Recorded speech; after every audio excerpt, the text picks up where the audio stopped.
Hi, my name is Rochelle, and welcome to Survivor to Thriver, a show where we meet locals who've prevailed over life's challenges. When the idea for this show was still brewing in my head, I thought it would be a great way for our youth to learn from adults how to build strong character and to overcome obstacles. But as my guest today reminded me, sometimes we could learn a thing or two from our kids. So today, my guest is Gabriella Giordano, who also goes by Gigi.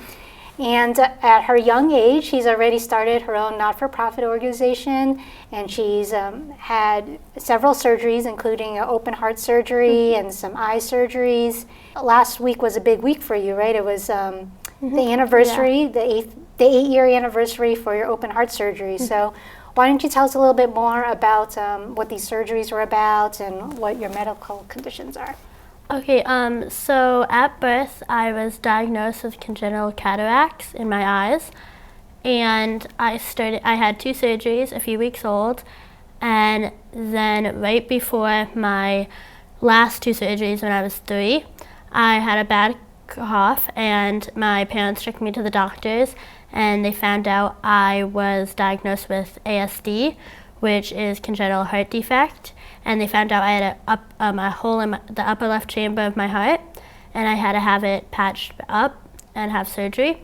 So we had to wait after my eye surgeries, and when I was 4.5, I went to Connecticut Children's Medical Center, and I had open heart surgery. Wow. And do you still remember any of that? I mean, you were 4, so I don't know how much. I remember, because I stayed there a week overnight. So I remember that part. I don't remember a lot of the surgery, though, getting ready for the surgery. But you remember being really scared, or? I actually wasn't that scared because everyone told me it was just like a nap, and I was just skipping down the hallway, and I wasn't that nervous. Yeah. And I was 4, so I didn't really know.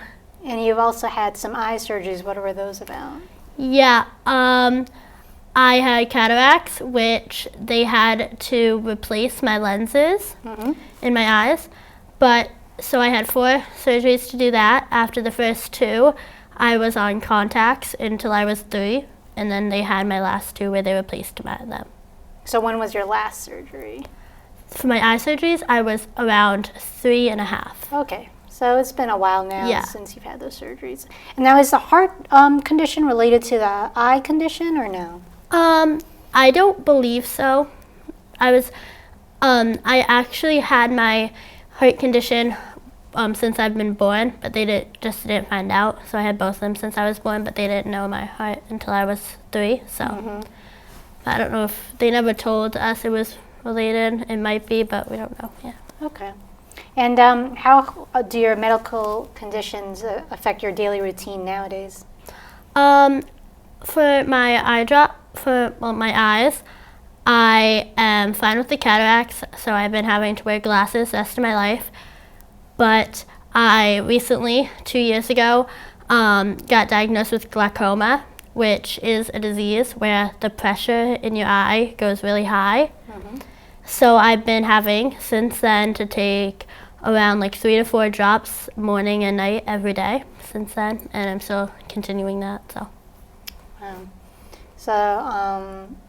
Despite all these things, you've still been able to have an active life and everything. Yeah. And you've been able to, what you've went through inspired you to start your own organization. Why don't you tell us a little bit more about how that got started? So 2 years ago, during the summer, I wanted to give back more to the hospital than I already did because we have an annual scoop night at Ben & Jerry's every year to raise money for the Connecticut Children's Medical Center. We have it every August, and when I was younger, I asked my mom if I could have my birthday at Ben & Jerry's because I really like ice cream.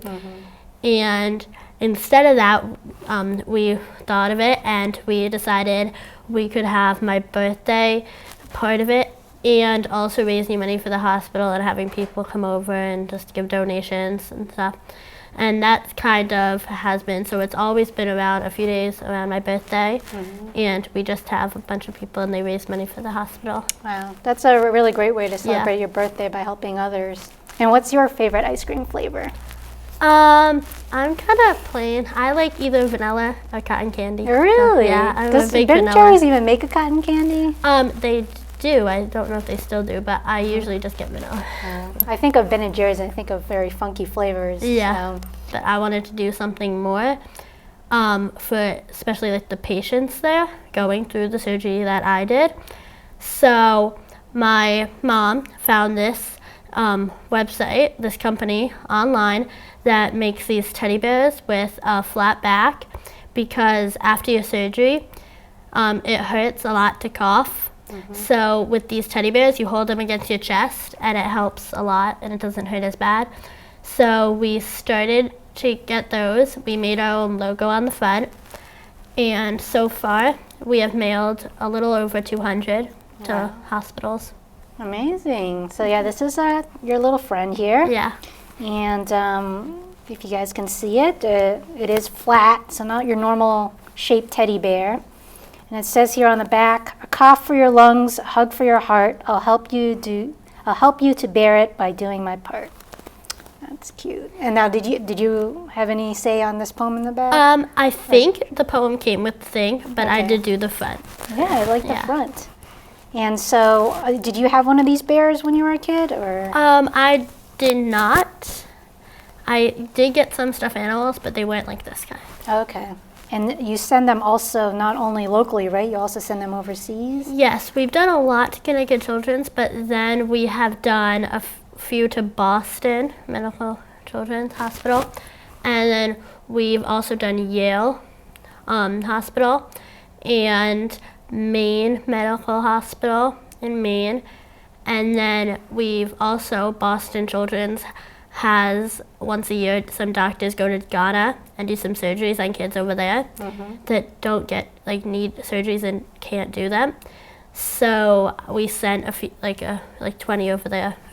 Wow. You also do a lot of things besides your organization too, right? Outside of school, you do other extracurricular activities. And you also do Celtic dancing too, or something like that. Irish step dancing. Okay. It's my 8th year doing that. Oh, wow. Yeah. That's a long time. And how often do you do that? I do that once a week, but I used to do it twice sometimes. So. And I is do it that at here? home a lot.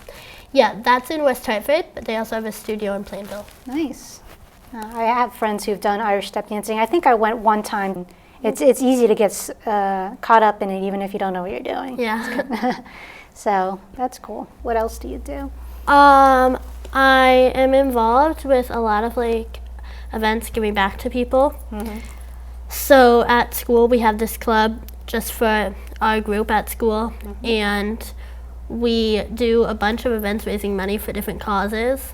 And we did the breast cancer walk, and we're doing a polar plunge raising money for people, and we adopted a family once, and we wrapped gifts that they couldn't afford. So we just did a bunch of nice things. Is all this fundraising something you think you're going to continue on in your adult life? Yes. What do you want to do when you grow up? I definitely want to continue giving back to people because it's a really nice thing to do. So yeah, probably just going to continue. Yeah, with people. that's great. You never get too old for that. Yeah. You've actually talked at a lot of places. So you've been on Better Connecticut. Also, you've talked at the Connecticut Children's Medical Center. And the most interesting one I saw was NPR's StoryCorps. Does the public speaking make you nervous? It's the first time. I remember at one of the fly races, this annual thing we do in the town, I talked in front of a bunch of people, and I was nervous, but then I still am every time I talk in front of a crowd or stuff. I still get nervous, but I'm getting better at it.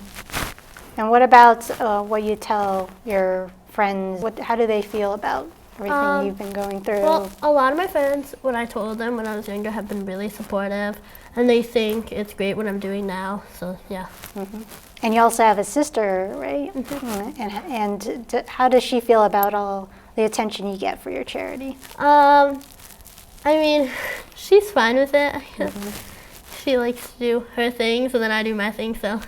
The logistics of starting a charity seems pretty complicated to me. I mean, how did you guys learn about how to start one, and and follow through the steps? Did you just... We made a website. Okay. And we put all of our information on it and stuff, and then my mom got business cards so we could just give them out to people and they could know where to get us. We kind of didn't know exactly how to do everything, so we kind of just went with what we thought, and it ended up working. So. Oh. So, is there anything else like you'd like to share with the audience? I mean, for anyone else who's going through it, I know you've talked to other people who've gone through this condition. Yeah, we have.